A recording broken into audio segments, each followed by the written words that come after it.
because even though you're applying less money, the price is cheaper here, right? So it costs you less DCA money to get the same position you had here. That puts your dollar cost average here. Once you buy in here, now that puts your dollar cost average here. And you just keep doing that until you get to a bottom, and you have to set out your money in accordance to where you think the market can go. If you think Bitcoin can go down to 16, 17K, then and you have $10,000, then you need to space that $10,000 out in key support positions to where you can get down here and have your $10,000 to buy bottom if it gets here, right? Not $10,000, but whatever remains of the $10,000 to buy bottom here if it gets here, and now your DCA is probably sitting around here. Does that make sense?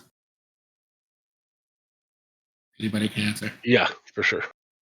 So that's kind of what I'm looking at. So like when people tell you to DCA, it doesn't mean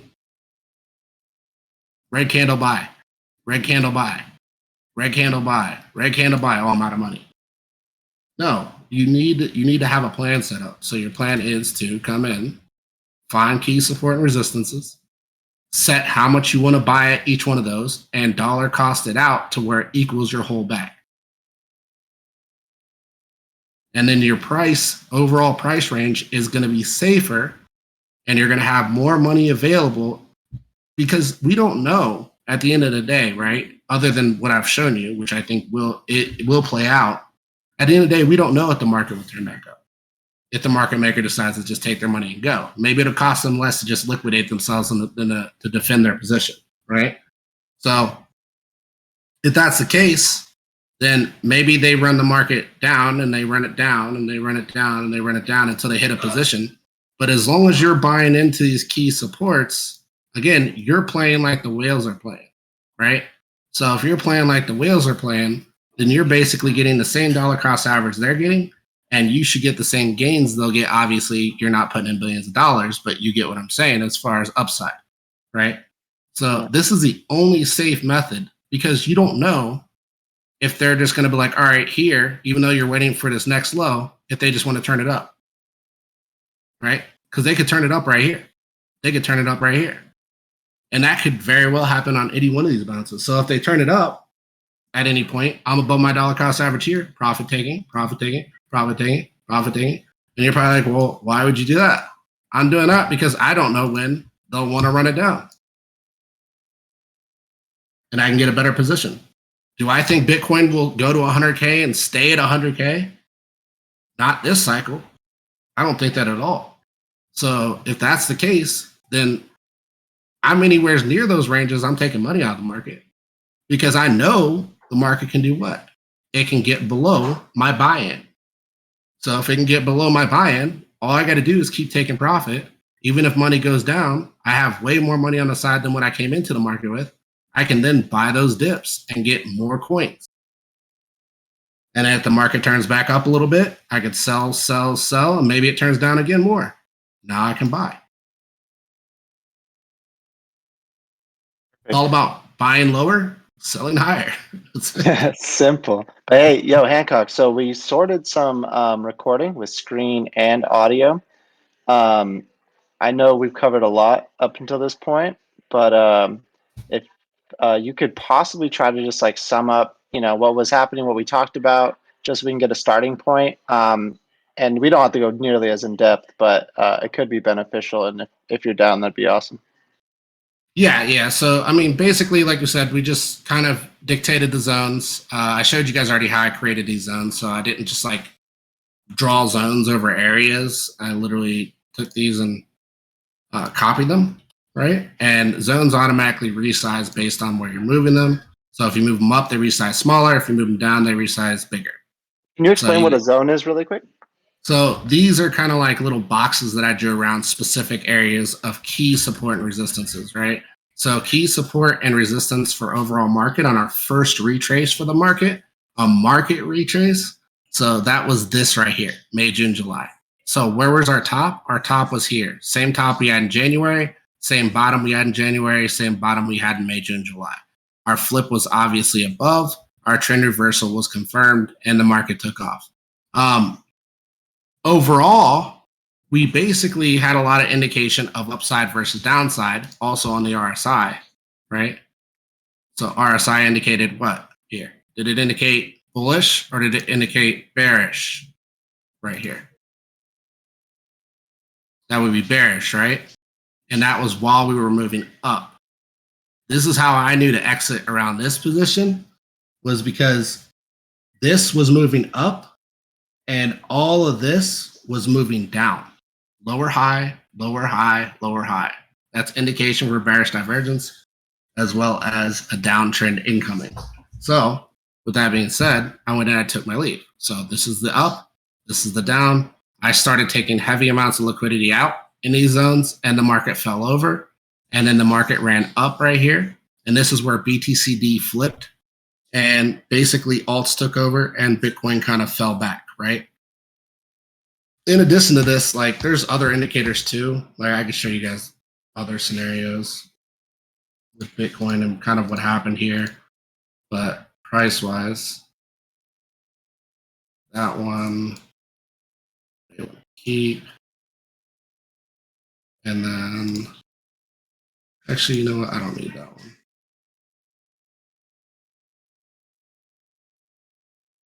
Sorry, I got a lot of stuff here. So did I draw anything over here? Yes, I did. Okay. So this is a really old chart that I had. And this one right here is basically where I showed the divergence that we were going to run into coming up.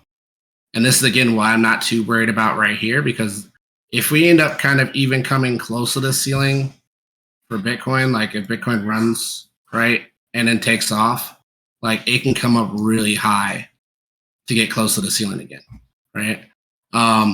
This was our bearish divergence that we were running under previously over here. And I just ran that ceiling up. And so far it's held true, right? So that's our ceiling we have right here. And we basically just came short of that ceiling here over in this zone, even though we created a higher high.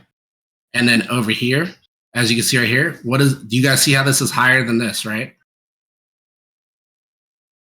Yep. Mm-hmm. Okay, so this is higher than this. Where is it at on the RSI? Lower. It's lower, right? So that, again, that's indication of what? Of a reversal. So we were looking for the market to turn down from this position. And then once the market ended up turning down, we then did what? We came out, broke out right here. And where are we at? Well, we're finding support on the previous bearish divergence, right? Yeah, That was based indicated here. off these correlations, what are some key points that you're looking at to kind of keep your eyes peeled towards? I guess signals based off of these past actions. Oh, so I mean, as far as key positions, like with the market right now, like we'll go over that in a second. Overall, let me see if I can find the chart I was just on. Sorry, I got a lot of these. Okay. Matt? So overall, right here, I'm looking for us to hold this position right here. So we need to hold above 40K for the most part. We can't be closing below 38. If we start closing below 38, I'll think that we'll basically trend down to the center.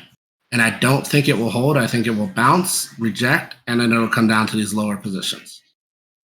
Right. So that's the bearish scenario that could play out. But again, I'm still bullish on the market based on the double bottom coming up more than once, right? And then we basically, if we look at it from a whole, we've got a lower low here and a higher low here. And as long as the market doesn't end up trending lower than this position, if this thing comes down on the RSI and ends up trending lower, then I'll be kind of bearish because I will think that we're moving like this now. Even though you can only move so low, right? I'll be thinking that they're trying to force the market down into a bear market at that position. But as long as I've got indication of uptrend in the RSI and or market, I'm staying with the bullish scenario as far as market goes. We can see also here. Good. Hancock, could you magnify the end point right there where the arrow is pointing, right on the end? Could you zoom in right there? Yeah. Is that a bounce? That's a Yeah, it did bounce. bounce. Yeah. That's a bounce. Okay, cool. That's what I wanted to see. But I thought I caught that, and that's really good indication, right? Yeah. So this is the Also, could you bounce. explain the double bottom? Oh, a double bottom. So a double bottom just shows that they're protecting liquidity, right? So think of it like there's a liquidity pool in here, aka probably their liquidation points on their longs, and they're going to keep buying every time it tries to come in here, right? So we can see the same strength here. We can see the same resistance over here. Once they've broken over this position, it's basically indicating to me that the market as a whole, they're trying to protect this area, right? What else is an indicator for the protection of that area? Well, if you look at the RSI, in addition to that, the RSI's biggest push point for this side, obviously not this side, was basically right here, right there. And nobody really talks about that, right? Everybody's like, oh, yeah, just ran up, this or that. It's been in a downtrend since that position. But at the same time, it has came down like this on the RSI with very little sell pressure, which means there's a lot of buying pressure, right? If it can drop like this with this little bit of drop, then that means the buying pressure is really heavy. And then it shot back up and was able to do all this, right? And then it came down again right here. And then it came all the way down to the bottom right here. And that's why I was like, okay, this is a good DCA position. Ran up. When it rejected here on this little bit of move, that told me that there was heavy selling pressure now, right? So it kind of flipped from heavy buys to heavy sales. And now we've kind of moved into this bottom position again. And I'll expect to be looking for right now rejection either right in here. Again, you can see right there, all the bouncing and all the support resistance, or I'll expect it to go for the full 50. Right? And then reject there or potentially break out, find support, and go. So that's what I'm kind of watching for. So I've been watching this 50 really closely. If you get big movements to the 50 or big movements to the upside on little moves, that's bad indication, right? Because that's telling you, even though there's a lot of buying pressure, there's just as much selling pressure, which is going to end up shoving it back down. If you get little moves like this right here, and we end up kind of peaking all the way back up to here, and maybe it comes up to here, that's really good indication that they'll probably end up pushing it higher, right? And that means that Bitcoin could come all the way up to here before it ends up even breaking the 50, which means we got a lot of headroom for Bitcoin to really take off. Does that make sense? The sellers are tired at that point. Yes, They're not active. And another thing too, what is your lighter colored line there? Is that the 14 moving average, 14 period? Oh, this one right here? No. About the actual line on the RSI. That's right here? This is the 50. Back, the actual line. Yeah, that. This one? Oh, yeah. This is the SMA. Okay, but is that the 14 or? Yeah, it's a 14 SMA. Okay, so to me, if this a 2, is that a 2 period or a 3 period? The blue line. You talking about the RSI itself? Yeah. Oh yeah, the RSI itself is on a 14 too. Okay, so if that blue goes in front of or to the left of indicative of a climb here, that would be and pushes towards the 50 without a big spike, that's going to be like long-term movement towards the upside. Yeah, exactly. Yeah, that's what I'm kind of seeing too. Is Right. like if we start breaking out market wise, this could be a couple months, 3 months at least. Good price action movement to the upside. And that could be like a huge, and again, like I'm expecting, just so you guys know too, I'm not expecting the market to stay as it typically doesn't, right? Because we are seeing like other things too. There's other indicators too that are kind of showing bearishness in assets, period. But I don't think assets are done. And I'll show you guys, like the S&P, for instance, keeps getting smashed. So this was the S&P overall. And I showed my buddy this. He's like, this ain't going to play out. And it played out. But I basically showed him the support here, right? And I made up my support here and I just ran it all the way up. And what did it do here? Created a ceiling, right? Confirmed, yeah. Confirmed support, confirmed resistance. And then what did I do here? I ran it across and I was like, look, because we were like right in here. I was like, this thing's going to break down. He's like, no, it's not. I was like, watch. It ended up breaking out of the triangle, coming up and doing what? Resisting again, right? So we're just finding these ceilings as we're going with the S&P. And They now it's probably consolidating and changing its support and resistance. exactly. So when you're hitting a ceiling like this, guys, and this is the same thing for Bitcoin because this Bitcoin was doing a similar thing. You have to get out from underneath the ceiling. What's the easiest way to do that? You got to break. Exactly. You have to go down before you can go up. You have to go up before you can come down. That's how markets work. So again, we're moving in an uptrend here, but S&P is not making big movements, right? So the S&P may come up on a little bit of move to the upside, right? Hit the top and then drag down, and then it'll come down hard, right? And then it's going to consolidate in this zone and then come down hard and then consolidate. And now it's got a lot of headroom because now the ceiling that's here is what? It's far away, right? So now they can come up and they can break to the ceiling and then they'll do the same thing. They got to get out from underneath of it. So this is just another method that I utilize for finding price action for a market. So something else you guys can do. Question, I'm curious to know your thoughts this on Hancock. As more institutional investors go into the cryptocurrency market, are we going to see the same market cycles in the cryptocurrency market as previously, or are we going to be looking at new ones? I think like in the long term, what we'll start to see, and it's the same thing with stocks. Like if you guys are familiar with other assets, like stocks were just as volatile when they first came out. But like long term, you're going to probably look at reduced cycles, and then after you get reduced cycles, then you'll get stability, right? So like ultimately, nothing goes from 4-year cycles to like no cycles.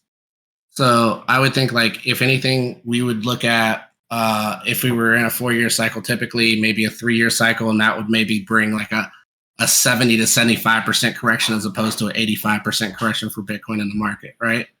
And then, you know, the next year, maybe it improves a little bit more, or next cycle, sorry, not next year. The next cycle, then maybe it's a 2-year. And then that would indicate to me that adoption is happening and acceptance is happening, and that the market is, you know, typically trending very well to on its route to stability.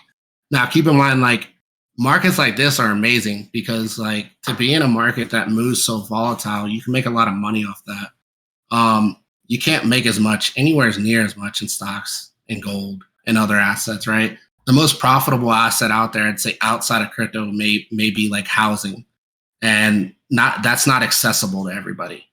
Not anybody can just get into housing and stuff like that and start buying and selling houses and flipping them. It requires a certain amount of credit, certain amount of liquidity. Crypto is really that only asset that you can get into, make a lot of money off of, and they're not going to ask you what your credit report looks like. Does that all kind of like answer what you were looking for? Yeah, that's perfect. I appreciate that. Yeah, and that's why like when people look at these assets, like you guys got to get in a mindset. And maybe some of you guys overextended financially and stuff like that, and that's, you know, it happens. A lot of people do that coming into these markets. They get too excited and they throw in too much. But just like I would say, apply what you can. Always have savings on the side. Never put all your money in the market. It's not a smart move. And then if it's too much for you to take, or TA is too hard for you to learn, that you feel that, maybe like throw some money in the market on some solid coins, read some books, take your time to kind of, you know, get yourself together in a way that you can maybe look into getting into TA, because I think you do need it. And then, you know, just have those solid coins for future, right? And you can just sit on them. You don't have to trade the market. But I do think that everybody should be looking to DCA out and DCA in, but you can't really do that if you don't know how. And I did give you guys a strategy on how, but at the same time, but if you guys can't read charts, it's not going to benefit you because you can't find support and resistances, right? Yeah, very solid. One question real quick. What do you think about social trading platforms and the use of those? Obviously, you do need a certain amount of proficiency with TA to actually know when to get out, because you can't just run up with somebody and then not know when they're getting out. But what do you think of those? Like say like Coin Panel, and there's a few others out there. I think social platforms are great. everything's so new, guys. Like, be careful about what you're getting into, right? That's all I want to say. Like, I know a lot of this stuff looks shiny, but really it's like, you're buying a Ferrari with a Ford engine, or you're buying, a Lamborghini with a Chevy engine and a Chevy transmission. It doesn't make any sense. They look shiny on the outside, but really they're just not good, on the inside. Okay, follow up. Do you have a viewable platform that you have a portfolio on that people could follow you?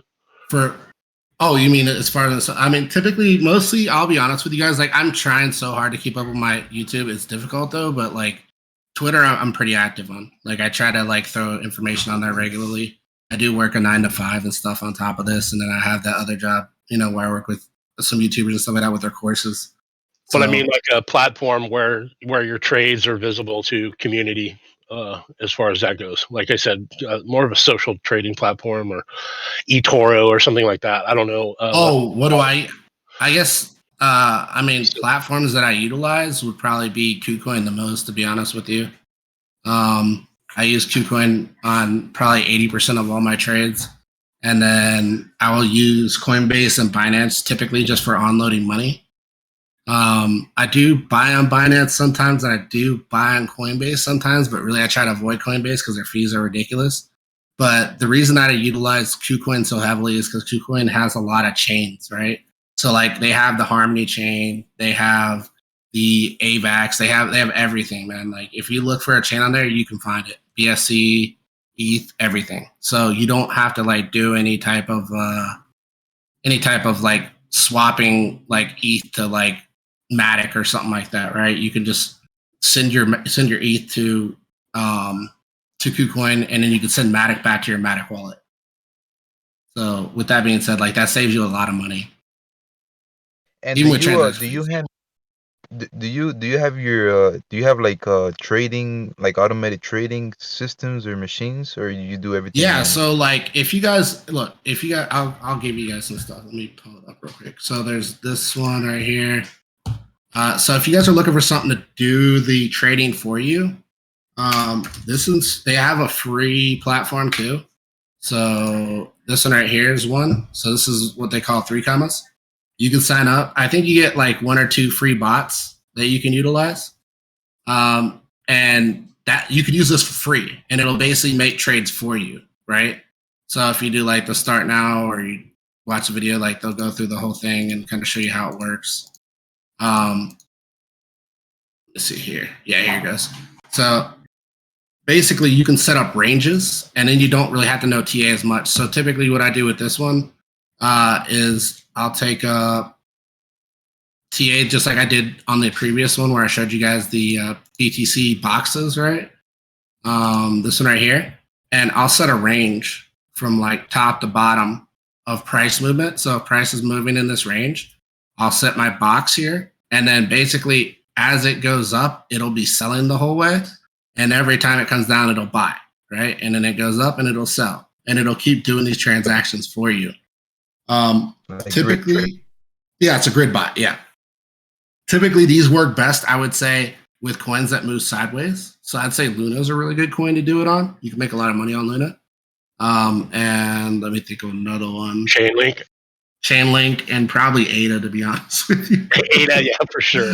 That's forever fucking moving to the right. It's like a baseline typewriter. Yeah, you can utilize those ones right there. Those are 3 good coins that you can utilize with that, and then that'll basically trade your zones for you. Now, keep in mind that how many grids you get is based on how much liquidity you're providing. So if you're providing a lot of liquidity, then it'll basically give you a lot more grids. And if you're providing less liquidity, it'll give you less grids. But it doesn't cost you anything on that platform. When it says free, it's not transaction per trade or anything. Like, it's literally free. If you want to pay them, they do have a premium feature, which they'll just give you more bot trades, right? So you can make more trades at once. And basically what you do is you attach that to like Binance, KuCoin, whatever platforms you're utilizing. And they'll basically go in through the API, and they make the trades for you in and out. Now, keep in mind, you'll still be paying the fees on those platforms, So like if you're using Binance, obviously you want to utilize BNB as your buy and sell item. So with Binance, I typically buy a lot of BNB and sit on it, and that way when it makes sales and buys, it uses the BNB and it costs me a lot less money.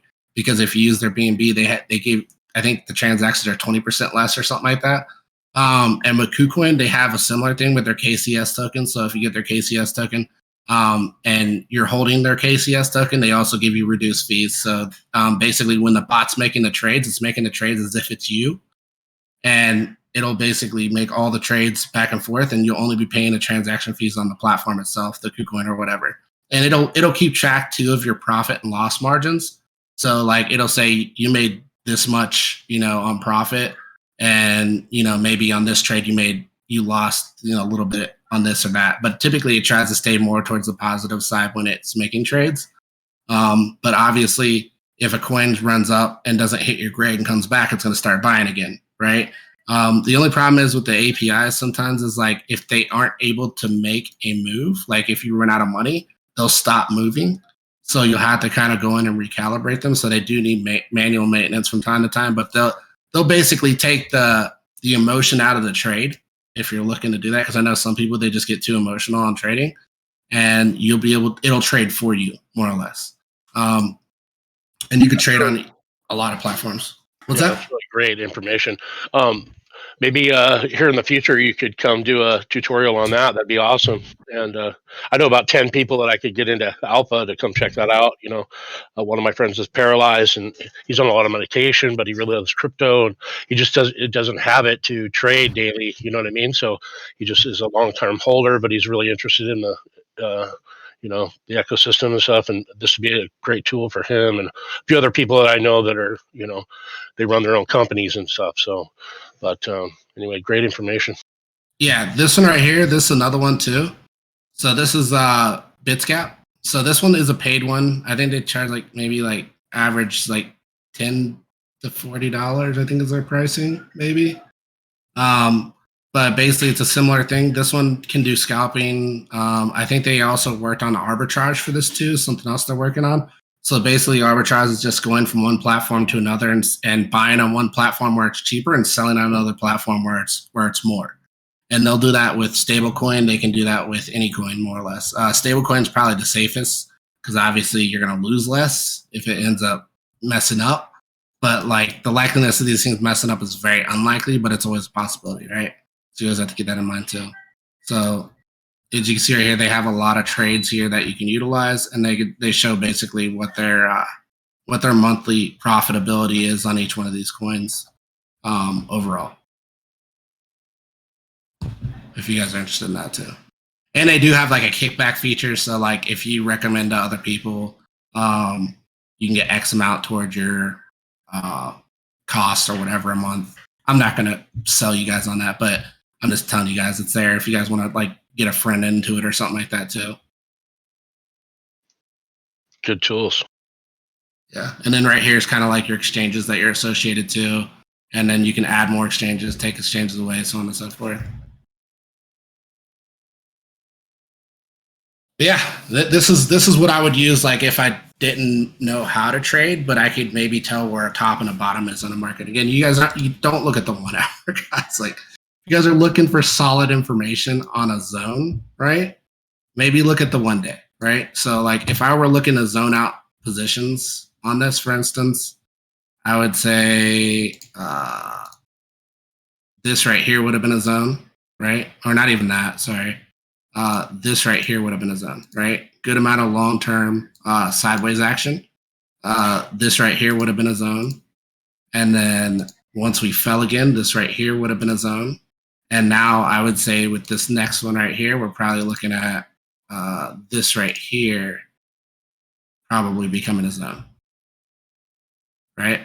So that would be my zone setup for this one. And I would basically just set up my grids to be kind of zoning this position. And then I would have grids in here. And if Bitcoin ran up, it would sell. And if Bitcoin ran down, it would buy. And if it ran up, it would sell. The only problem is if Bitcoin is in your zone here and it sells, is going to sell, or it buys, is going to buy. It'll stop buying here. And then it'll drop down. And then you can reaccumulate your position here, but now you're kind of down on this position. But if you play this zone right, you could have made that money back, right, before it dropped again. So you can kind of follow the market. Curious, do you, like, for example, let's say if you have a individual or a private equity fund or hedge fund come at you and be like, hey, look, I have, $1 million portfolio. I would like you to trade it. Will you be open to doing that? No, there's a lot of liability that runs into that, man. Sorry, I get what you're saying, but there's just so much liability involved in that. Lawyers and proper procedures, that would be something I'd talk about, but like outside of that, like, yeah, I wouldn't feel comfortable. I'm more about trying to educate people, if you know what I mean. And none of this is financial advice, by the way, but just for entertainment purposes only. Exactly. Just got your back, bro.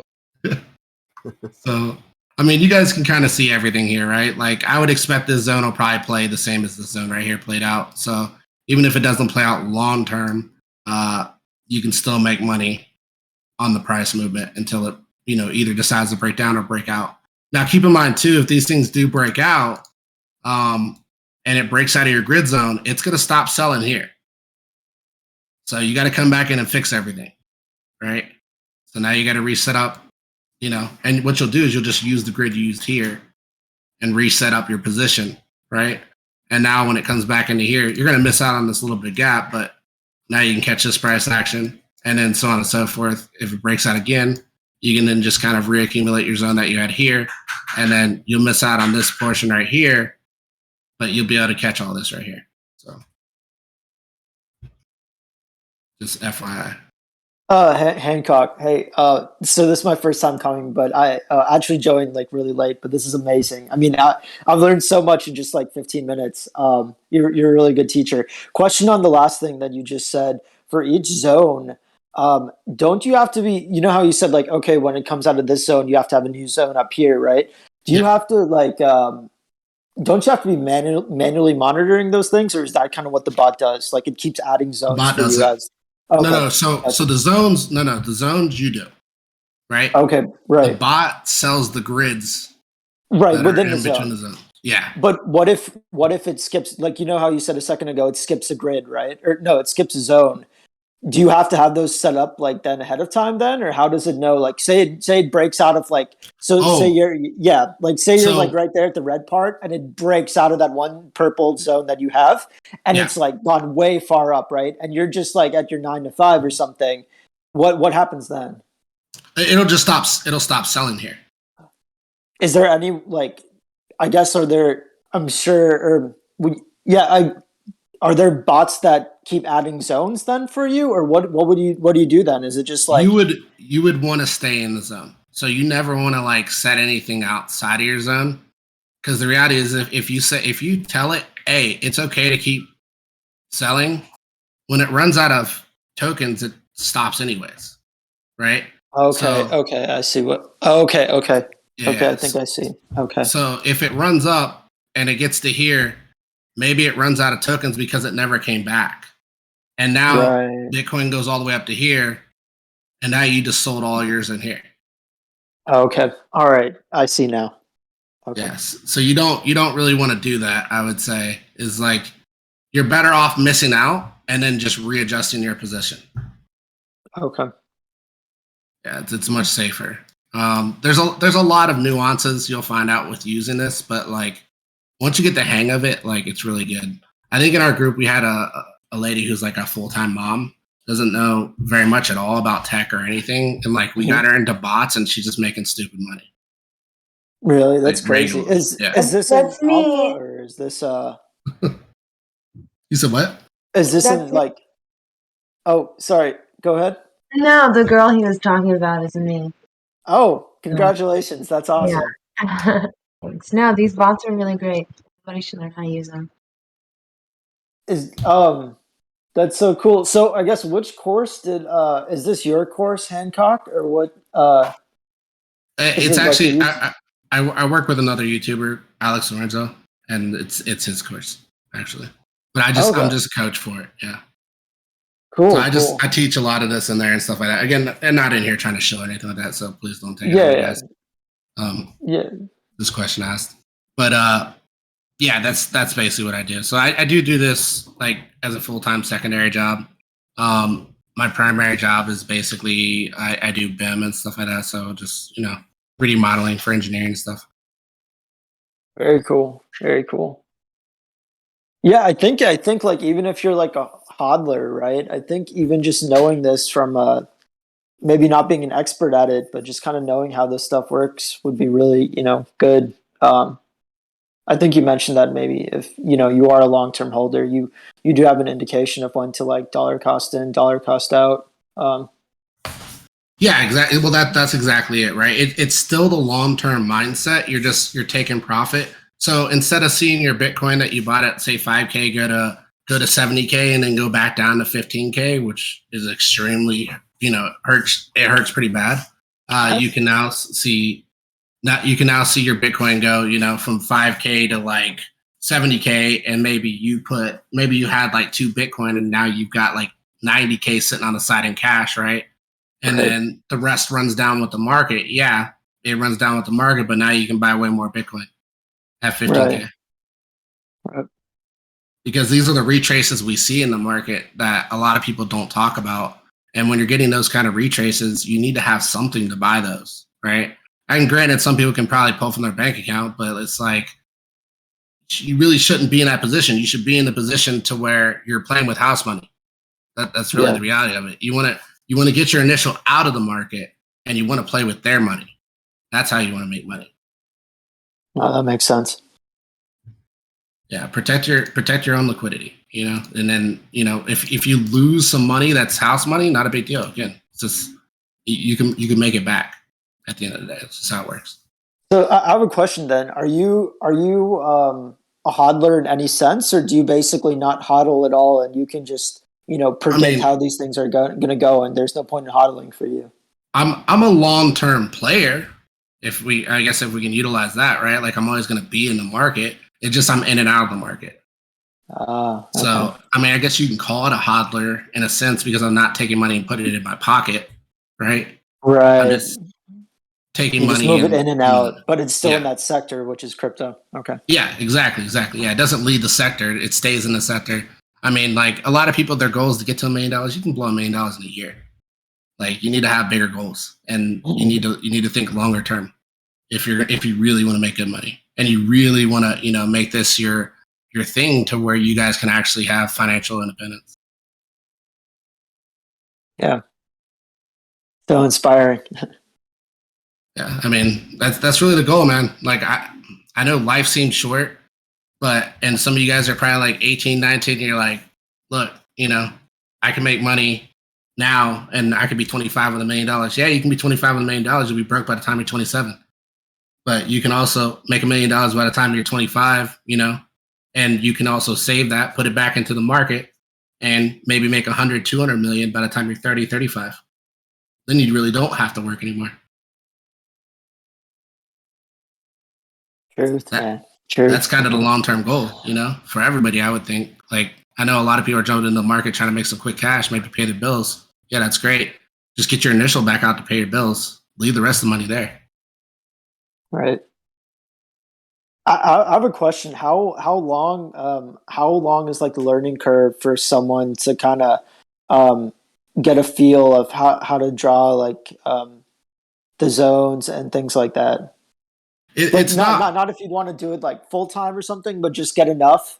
Like honestly, I would say like a month, maybe 2, right? So like if we look at it from an aspect, like let me show you a clean chart because it's easier to see and easier to understand. Is this recorded, like the first part of it?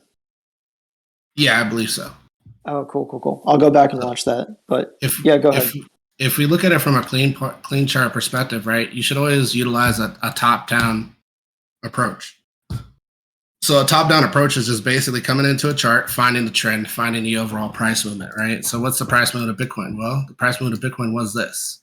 Overall, it was this right here, and this was the trend right there, right? Right. So if you do that on any chart, you can find price action. Where's the best points to buy, and where's the best points to sell? Where is the best points to buy on here? The bottom of the where it's touching the red line. Yeah, that point and the two up there.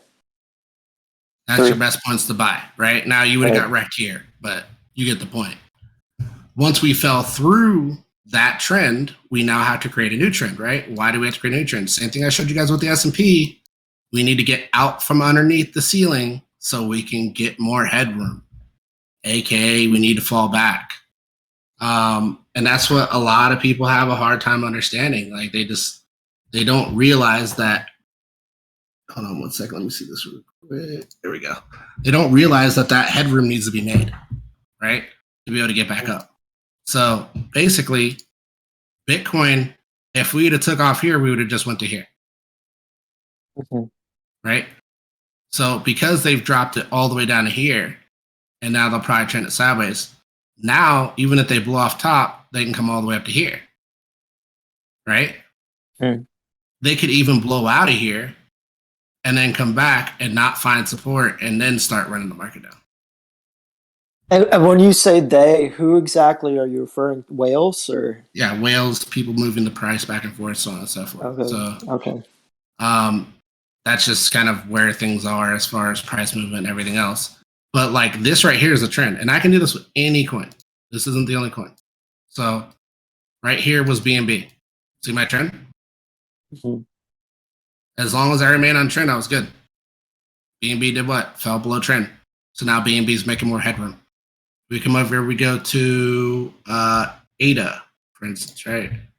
Our never-ending sideways coin. So our trend for ADA was here, right? Do you see where ADA's trend moved to? More sideways movement, right? And in reality, I'd say it's more like probably like right there to right there, and that's touching more candles. And so we're still positive on ADA, but it's just like, do I really want to touch this? It's more sideways than it is up, right? Every other coin is like this. ADA's just like, getting its wheelchair out. If we come over here to 1 inch, what's 1 inch doing?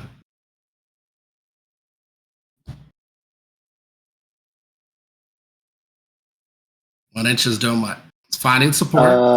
It looks like it's going sideways, but it's trending down maybe a little bit. It is trending down, but it is running sideways. Exactly. So another great grid bot coin, right? If we look over here and we look at, let's pull up Sol, because that's a good one to pull up. Not saying buy Sol, guys, not at all. Way overextended, way overpriced. Please, no one take offense to that. Here was Sol. Bought in here, sold. Price came back, bought, fell under, came up. What did it do? What did it do when it hit the trend? Tried to break back through. See how clean that was? Yeah. Wasn't able to. So what did it have to do? Has to make more headroom. Falls back. So will probably fall back further, to be honest. To be able to make the headroom, it needs to go up. And those red lines are what are called support lines, right? Yeah, these are just general supports that I found, right? And this is the support for here. And basically where it came all the way back to be honest with you, because I set it up for here because it hit the most candles here. Now this is not a strong support. This is what I would consider a weak support. Okay. So with that being said, this is a weak support. So I would expect that if it does come down to this support, it will then break down. But this support here is the same as where Bitcoin's at. And I would think this is what we consider a double bottom, and it's moving just like Bitcoin, right? So if Bitcoin takes off from here, we'll probably see Sol go from here. Hit that $290, $300. That's super cool. So, I mean, if you guys just look at coins like that, right? And kind of be like, all right, what's the trend for the coin? Let me find another one. Let's go UMB. And, oh, no, that one went bad. Pull up Uni. So this was Uni, and we'll just clear this, and we'll try and find a trend here on Uni. So overall trend on Uni was here, right? Mm-hmm. And then once Uni broke here, came up, tried to hold support, resisted, fell, and now it's kind of downtrending and moving into a potential bottom here, right? So this is Uni's price movement right now. And that's where it's sitting at as far as price action. So this could break down more, and Uni could be looking kind of bearish. Let's see, XRP. This was the flag I was holding on XRP. It was looking to potentially break out before all this happened, but price action wise, XRP is kind of like right there, right? And you're probably like, well, that doesn't follow because you're missing huge chunks of it. Yeah, I'm missing huge chunks of it because it had a huge sell-offs, and these are kind of price imbalances. Those aren't really scenarios as far as the way the price movement should have gone, but what we like to call this is price imbalances. So it came up, fell through, retried, and actually broke through, and then came back and found support again. Now it's running again, and now it's starting to trend down. So I'd expect XRP could come all the way down to the 60-cent range potentially from here. If not, it holds here where it's at around 75. How would you feel about trading that on at BitsGap or something like that on an arbitrage play? You could, but like when I'm looking for arbitrage, I'm looking for, because your price grids are actually pretty tight. So Just I'd be looking for something that's flat line. Yeah, just something that's kind of flatline sideways. Just like a zombie pulse. Yeah, just like literally doesn't do much. Not a very interesting coin, and just kind of moves sideways, right? So Link USD, this one right here has kind of been in that overall, but it's still got some price movement, some life in it. But Luna, I think, is a really good one as far as like price movement wise. So Luna broke out hard to the upside on this trend. Really surprised it was able to break out here, but you can see, where's Luna at? Is that the top or the bottom of the channel? Yeah. Luna's way overextended, right? As far as price goes. And it's crazy because the RSI is saying, oh yeah, we're not too bad. You know, but like if you look at price action here, like Luna came down and has just been hitting its head on the ceiling the whole time. I don't buy coins that are doing this. It's an interesting paradigm though for Luna. As you mint UST, you burn Luna. That is the mechanic of this coin. So with more UST being minted on like KuCoin and Solana network, and I think that's an important metric to watch when you're speculating on Luna at all, because those numbers are going to invariably affect the Luna price chart for sure, because you burn Luna to mint. Yeah. But I do want to say though too, because a lot of people don't realize this, Luna just basically ripped off EIP 1559. Well, if you think about imitation is the best fucking form of flattery, right? So fuck it. I mean, you got. I just want to throw that out there. But yes, it does work out that way, but also it works out the other way. So if people start going cash heavy, then what's going to end up happening is you're going to get a burn on the dollar side, the UST, you'll get a burn on UST, and you'll get an inflationary scenario for Luna. So with it being algorithmic, I am kind of cautionary in algorithmic plays because algorithmic can definitely be manipulated. Titan definitely showed that one, right? Their liquidity got ripped really hard because of the algorithm. It's just a matter of time before they figure out how to play it right. And I think that in the same thing with what else was I thinking that was algorithmic? I think Ohm is one of those tokens too. I don't think they're algorithmic. I think it's something else. They're something with an R token. I forget. Rebase. Yeah, rebase tokens are dangerous, really dangerous. So be careful with those too. So why do you say they're dangerous? What I say? What? How come you say that they're dangerous? They have a really good history of being pretty much rug pulls. A lot of rebase tokens end up at some point getting rugged. Oh yeah. All Olympus forks, yeah, definitely, 100%. Yeah.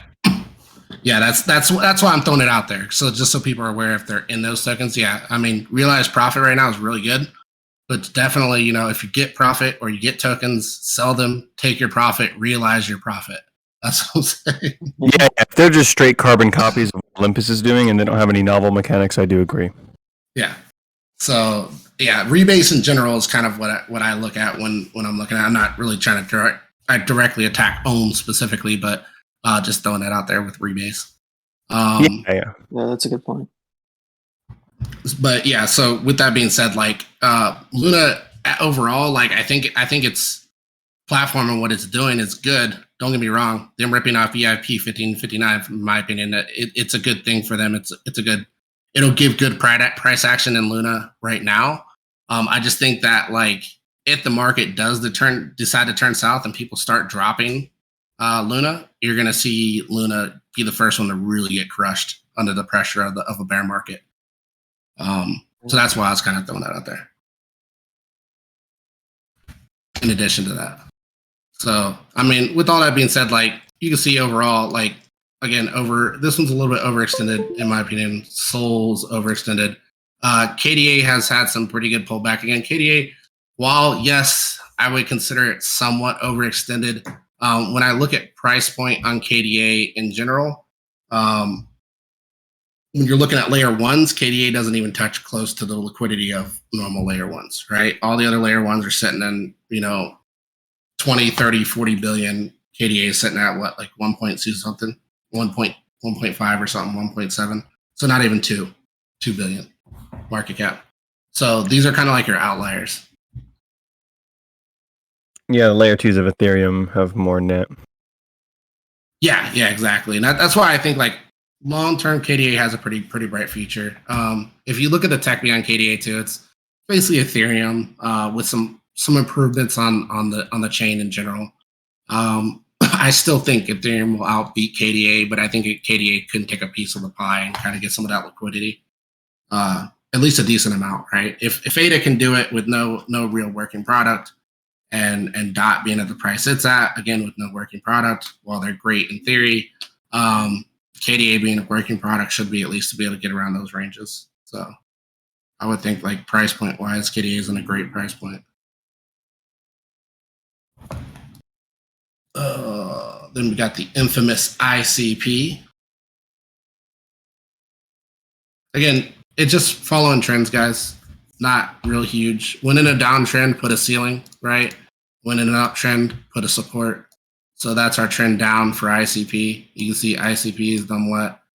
Followed that downtrend, breaking out, but not necessarily confirmed. This could very easily fall back under again and start hitting resistance again. So I would wait for a real breakout when I look for these, and I'd wait for them to break out like that, come back, retest, and then take off. That's usually this is your confirmation, is that retest. Don't buy into something that looks like this. Wait for it to actually break out, retest, and then go.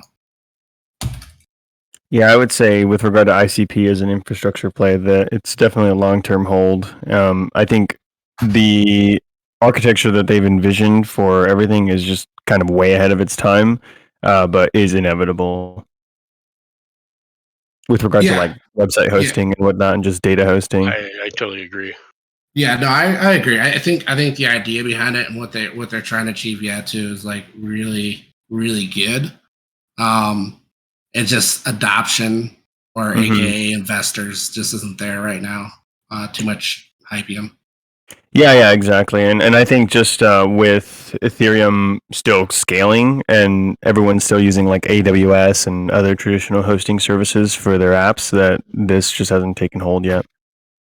Yeah, I think next cycle, I think they'll do really well, in my opinion. Yeah, I think so too. When they catch up to their roadmap, they already had a split. Like, so the top like 5% of all the zealots who want it tomorrow or yesterday. They kind of fell off, and now that's kind of indicative of people who are impatient and can't really hold on to for the long-term vision, but it seems like the project is moving forward at a nice clip for what they're putting out. Yeah, and that's exactly what I was kind of saying earlier when I was saying more or less, people just need to have a longer term vision, and they need to understand, like, if you want true wealth, it doesn't come at the cost of making $1 million, because like I said, you could spend that in a year.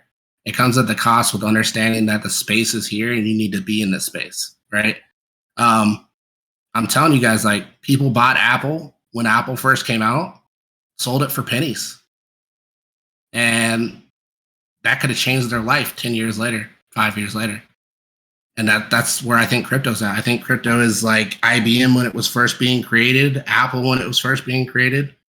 I mean, the news could say whatever they want, but like, that's where crypto's at. Like, even if we see an 85% correction, that's not going to change my mind on how bullish I am on crypto. Believe me, I have actually switched my whole asset accumulation around, right? Like, a lot of people are maybe scaling 5%, 10% of their portfolio into crypto. I'm doing like 80% right now into crypto and like 20% in stocks. That's just how crypto's kind of changed my mindset as a whole when it comes to making wealth and making money. Like, I'd say beginning of the year, like, I didn't even come into crypto with that much, guys. Like, I came in this year, like, I sold a lot out last year, and then I bought into the dip, obviously. But like, I wanted to see how much I could flip 1K into. Last cycle top, I turned, and this is not even a portion of my portfolio, but I was able to flip 1K, and that was just using that 1K and no other liquidity.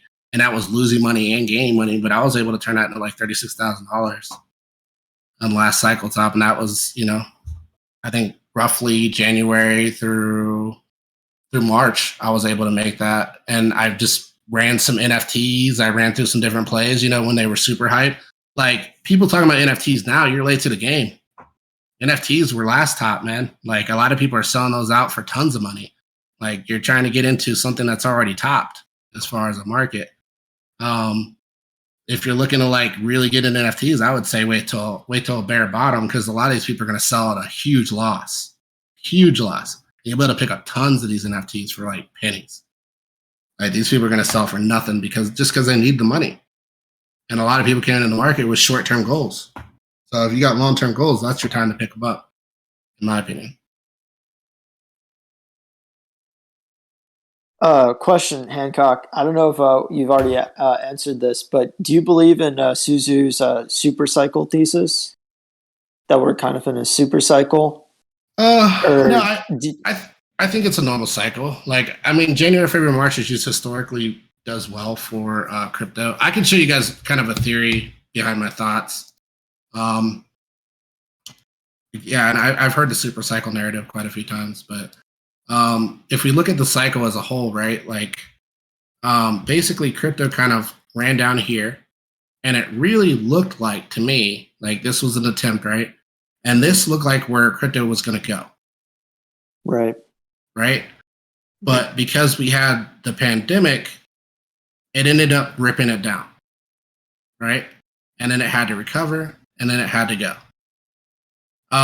So because this whole thing occurred right here, basically I'm looking at this extension of time that's missed as being needed to come back, right? We need to recoup this. So like an overcorrection? Correct. It was an overcorrection. So because we had something similar to, like we just said, an overcorrection, and we weren't actually able to take off when we were supposed to take off, now I think that we're just making that time up on the back end, right? So January, February, March, I think will be positive for crypto in general. I think if we're going to see any corrections, we're going to see them, late March, or maybe even cycle top somewhere, beyond where we were here, like in May, right? May see the May. And then we'll start to see that downturn. I think this right here kind of disrupted the whole market as a whole. And not just in crypto, but also in stocks, right? Stocks got really ripped too. If we look at the halvings, and I think it's also going to screw up the halvings and everything else, in my opinion. But as far as halvings go and stuff like that, this is our crypto halvings for our previous cycle, and this was our halving position here. And then like we're getting close to the next halving, but we're kind of far away from it at the same time. So if we look here, I believe time-wise, let's see, having a halving roughly 1,412 days. And then if we come over here and we look at having a halving, 1,412 days would be all the way over here, right? So if we're looking at it like that, we still have a lot of time to do a blow off top. We're not even near the next halving in reality, right? Time-wise. So because we're not near the next halving time-wise, we don't have to cycle in here. Technically, we could run up this whole year and then 2023 fall over and then kind of hit a bottom and then start running our bear cycle until the next halving, right? Because it's all the way out here. So that's what a lot of people have to keep in mind too. Our halving's there, right? Our previous halving was here. And there's still a lot of time before we get there. Mhm. And right now with the market where we're at too, keep in mind, typically this red line is usually the floor for every market bottom, right? So right there, all the way. I don't think we have one over here. Yeah, this was the first halving. So this right here was the first halving. You can see our market bottom came down, ran right into this red zone, a little bit deeper. And then over here, same thing. We basically ran down, hit this red zone, and that's where we took off. And that's essentially right here. This is why right here is where we should have started our market, because that would have pushed us into just past our halving right there. And then we probably would have traded sideways and then maybe come up and broke out right here and then got a blown off top. But because that didn't happen and it's pulled back, it ended up kind of cycling us in this weird kind of stock markish price movement, right?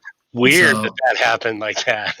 Cycled Yeah. into a stock market-ish type of a trend. Weird. Yeah, I was really surprised, and then people were like, "Oh, it's not a stock market trend." I was like, "Watch," and I told them that over here. I'm like, "It's rounding top." I'm like, "This is a stock market trend," and then it ended up kind of falling over and rounding bottom, and then rounding top. I mean, granted, you could say, "Okay, yeah, it has this and this," but this is a round movement, guys. That's what that is overall, right? And I'll show you why that matters and how it relates to stocks in just a second, but. Basically, if we look at this trend, right, we're kind of like market-wise, and I don't think we fall out of this incline wedge, right? But market-wise, we're kind of like in a giant incline wedge from 1718. And right now, we're kind of playing on the top end of that cycle. So I think when we do go into a bear market, we break down into the bottom end, right? And potentially break out, but then break back in, and run our bear market. But overall, this is kind of the top end of the zone, whereas before we were kind of, playing underneath of that zone. See that right there? And what was resistance, right? What was resistance became what? Became market support right there. So that's now our market support. And that was the same support we saw / resistance on our previous blow off top. That's why I don't think we're at our blow off top phase, because I think we should exceed this area. Right? And then once we exceed this area, that then indicates our blow off top, and then we start falling down into a bear bottom. And that's what I'm looking for right now as far as price action goes. So with all that, I mean, this is like the whole history of Bitcoin too. So like, people can throw out whatever theories they want, but I base it off of what I've seen and what I know. I don't base it off feelings and emotions, or is institutions in there, or are they not? I base it off, is TA supporting, the question? Is TA supporting the answers that I'm looking for? And if it is, then that's what I'm going with. But overall, right now, we've kind of hit this zone, and this red zone is where I'm looking for a breakout, right? So this zone I've created right here, this is where I'm looking for us. If we break above this, I'm looking for crypto to just go, right? And that'll be a blow off top. And then we'll just slowly kind of start trending down. It takes an entire year, just so you guys know too, because I know some people are like, well, what if it goes to zero tomorrow? It's not going to go to zero tomorrow. I mean, Bitcoin's not even going to go to like, exponential bear market bottoms tomorrow. It takes an entire year to hit a bottom for Bitcoin and crypto, timeline wise. Like if you look here from this top to this bottom, 374 days. Oh, yeah. So like you're not going to lose all your money tomorrow, guys. Like being patient is not a thing. It's not an issue, right? 412 days to market bottom. So like if we start trending down, we'll know well before we get to a bottom. And at that point, you can be like, okay, I think we're heading into a bear market. Good time to maybe consolidate my portfolio into something smaller, And when I say consolidate, I mean get rid of some coins I may be questionable about, and then look at potentially buying a bottom for the current market when it gets there. So these are kind of a dumb question, but so this pattern, right? This up and going down, right? We have kind of a blow off top or like the the peak, and it comes down to like a trough, and then but it's still trending upward kind of over time. Is there a point at which some of these assets just cannot keep repeating that pattern, right? Because if you're saying it happens in these cycles and these halvings, there has to be some theoretical point that okay, if like one Bitcoin's reaching like 700,000 or something crazy like that, like they're like it. I guess what I'm saying, these patterns can't go on forever, right? Yeah, but that's with markets they can't, right? Like a market top is because it ran out of momentum. But like when you're talking long term, yeah, it can go on forever. It just think of it like a sound wave, right? When you shoot it off, it just goes and goes and goes, and eventually you don't hear it anymore.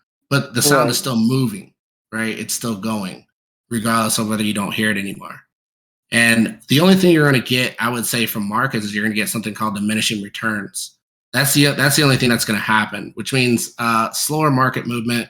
It's going to mean, again, but diminishing returns means basically institutions that everybody are in. It means adoption. That's what it means. You've already missed the boat. But then you get less volatility, and then it stops doing this pattern as aggressively, basically. Exactly. But then you've missed the boat at that point. Everybody thinks you got to buy in when it's stable. No, you buy in when it's rapid, right? When it's moving like this, you're still in a good market, right? A good market to really make some real money. Like 5-10 years, you can make millions off of thousands. Like if you buy the right positions, buy the right coins, and you wait. That's all it is. Like that's really just the pattern. Again, like you can take profit. That's perfectly fine, guys. Like I don't know why people wouldn't, right? You could have taken profit over here, for instance, right? And maybe you bought in. But usually I'll tell you guys, like when I'm looking at a market as a whole, so I have this chart right here, but I'll show you guys something else. So this is kind of like a Fibonacci of Bitcoin, and it's the Bitcoin rainbow. But I'm looking for the market to be above this midpoint, this white green point. Anytime the market's above this white green point, I'm taking money. A lot of it. Right, this is where I start DCing out heavily. Is anywhere's above this white green zone. Why, you probably ask? Because we're always going to get back below it. It's just this is the Fibonacci of crypto right here, right? Like there's your top, there's your top, there's your bottom, there's your top, there's your bottom, and it always crosses the green, goes bull, and then comes back down below. And you can see right here, did the same thing. Came up above, came well down below. So if you'd have sold right here, the second it got above, right? You'd have sold Bitcoin if you'd been in Bitcoin, and really any coin to be honest. But really, you'd have probably missed out on your altcoin season up here. But if you really wanted to be conservative, you could have sold here at, we'll say 39, 40K, and you could have bought. Not saying you'll catch the exact bottom. We'll just come up a little bit, 32K. You still would have accumulated more coins. Right? That's all the game's about. Yeah, you can make exponentials, 20%. But like that's 20% on your coins, and even if the market fell over, you still got 20% more coins for next cycle. Exactly. And if you believe Bitcoin will go higher next cycle, you just made a lot more money. That's the way you have to think about it. It's just patience. That's it. Just patience, guys. Like, don't. The market moves the money from the impatient to the patient. Exactly. That's it. I had literally some money I was sitting on for like half the year because I couldn't get the entry I wanted on some of my coins. But then I got it later, right? Because I sat on it. It didn't make me any money, but I'm not going to buy into a market that's top heavy. Not going to happen. I'm not buying this. These are the guys that are losing money. And they're only losing money if they sell, obviously, which a lot of them do, right? That's how the market makes money. But these guys right here, these guys are buying the tops, right? And then over here, this right here, they're basically doing the same thing. So they bought the tops over here. But this right here, we have solid support right here, right? So because we have solid support right here, I'm expecting price, again, the trend, right? Support, resistance, resistance, resistance. And then over here, we're showing kind of a similar scenario. So we're showing, oh, did I not turn off the right one? Over here, came down, found support, bounced off, came up, hit the ceiling, came down, finding support. Again, trend is your friend. And now that trend, it should from here be able to grab this right here as a floor. It might dip through like it did over here. And then it should try and make another breakout. So we had our attempted breakout here. We had our zone breakout here to the middle. And I would expect our next breakout, if it happens, for us to be able to actually break through. As far as the overall market. So like, I'm still, again, bullish on the market. And again, as long as we stay above this mid zone. Or even if we dip down, not a big deal. But once we start falling down and come up, confirm, reject, and start trending, that's where I'm going to start considering reconsolidating my positions, like probably right around in here. If that starts happening. Because our bottom, if we end up kind of breaking down from here, like I said, we're looking at 30 to 29K. And then if we break down lower than that, we're coming all the way down to here, which is our support right here. And really, in reality, we could even come down to where support was here, which would bring us all the way down to like 17, 16K. Which means the market's pretty much liquidated at that point. And altcoins will have also got wrecked. But I mean, overall right now, like I said, like I'm not fearing that. I think price action right now is showing uptrend. What I was going to show you guys earlier that I forgot to go back to was and there's a lot of stuff on my screen. Let's see, this is my swing high, swing lows. This is my trend. Sorry, I'm trying to find my accumulation distribution chart.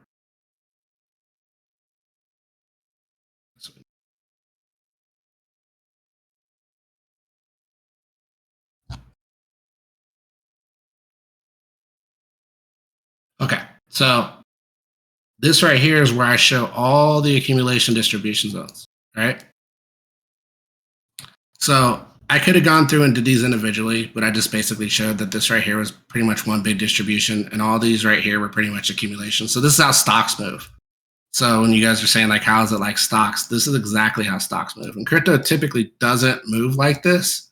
And that's why it was really surprising with these round tops. Again, round tops, right?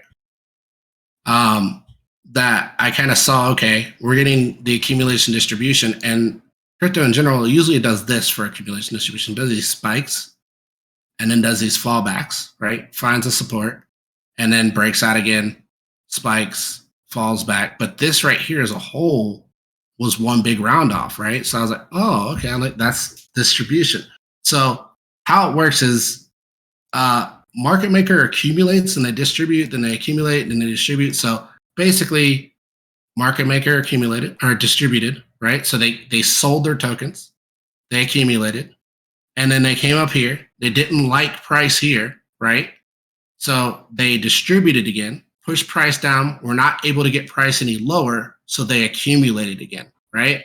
And then they came up right here and they tried to get a cheaper price and they distributed, accumulated because they realized price wouldn't go down any lower, and then distributed, accumulated, then distribution began up here, right? That's where the heavy distribution happened. Now, once they got the heavy distribution in, they still didn't like price here. That's kind of what happened, right? So they distributed again here, but then they started accumulating here. And you can see that by the price action movement. See how much smaller these candles are than these candles over here? These are big wicks, right? This is just where they're trying to control the floor on pricing. And once the market maker saw that somebody's going to defend the zone, they're like, okay, somebody's going to defend the zone, then we're going to run price up. So they ran it down and then they flipped it back up, right? And so this right here was an accumulation zone. Then we got a little bit of accumulation here. That was what flipped it up. Then we had this, see how this right here is nice and round? That's one big distribution zone. So basically, was able to push up to here, and this is all the hopium, right? That's all the everybody. It's going up forever. It's going up forever, and all the while everybody's just dumping their money in, they're getting liquidated by the market maker. Market maker comes in, distributes their tokens. They end up actually getting price to push down. People get fed up and they stop buying, right? And when they stop buying, now market maker can get a lower price. So then the market maker then pulls down. Market maker then comes in and accumulates again. So this is our accumulation zone right here. So they basically accumulate in this small zone, right? This is not that much accumulation, guys. Like, this is what people don't get, right? They don't understand that accumulation does not require them to buy big positions. They buy small positions, they sell big positions. That's how it works. So they bought this small position, then they come up and they distributed this big position again. Again, a nice round top here, right? And then once they distributed here, they then accumulated a little bit right here and then distributed again, right? And then they accumulated a little bit right here and then distributed again, right? And then they'll accumulate again right here in this zone. And then they'll decide, hey, do we want to flip here or do we want to distribute again and hold here? You guys see how price action is working? Yeah. Yeah. This is super interesting. And this is basically how these volume profiles are created. These volume profiles are created by heavy amounts of liquidity, aka orders already set to buy in at these zones because they already know where it'll drop to. And then you've got basically sellers selling into those buying positions. So once all those positions that were preset buys are bought in, now you have no more selling pressure, right? So or no more buying pressure. So now the seller can come in and liquidate all those people to the downside again. And then they can basically hold this position and or push lower. But the reason I think that they defend this position because this was their accumulation, right? This was their accumulation. This was their accumulation. So if they go any lower, they're going to start selling at a loss when you look at their dollar cost average, right? So they can technically DCA all the way, or they can technically push the market all the way down to here. But beyond this, when you take their $3 cost average points, they're no longer making money below the zone. They're now losing money. So unless they don't care and they've made enough money out the market where they want to run it down to get a lower position, aka bear market, they're going to defend this area because that's their liquidity and they don't want to be at a loss. Again, that's the way that I'm kind of rationalizing them holding this position too. And these are the same supports and resistances that they've been utilizing the whole market.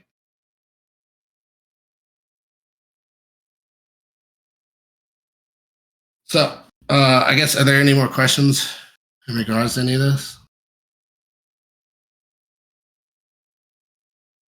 No, man, I think this was excellent. Appreciate you taking the time. Yeah, this is so great. Thank you. Yeah, I mean, I hope I kind of taught you guys some simple ways to kind of do TA again. Like, you know, again, just draw a trend, obviously, on the current trend. And once it breaks trend, obviously look for the next trend before you jump back in. I mean, that next trend could be for Bitcoin, something like this, right? And then it just starts running like this, or just breaks out of that trend and comes up, breaks this trend and comes out. But I can tell you, if Bitcoin goes like this, that doesn't mean moon forever, guys. That means take your money and run, because it's going to come all the way back and test trend again, if not break it. So keep that in mind too.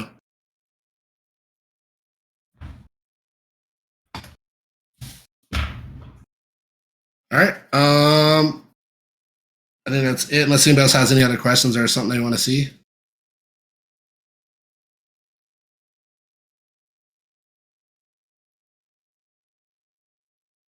take your silence as a no. That was great, Hancock. No, this is. I'm just in awe. This There's a lot is to great. take in. I just learned so much. Trying to process it all. It's a ton, right? And especially if you're new to it. But like, I don't know, if you guys are recording it, then maybe like reviewing it a couple times will kind of give you a better aspect. It took me a long time to kind of compile enough information in my head to like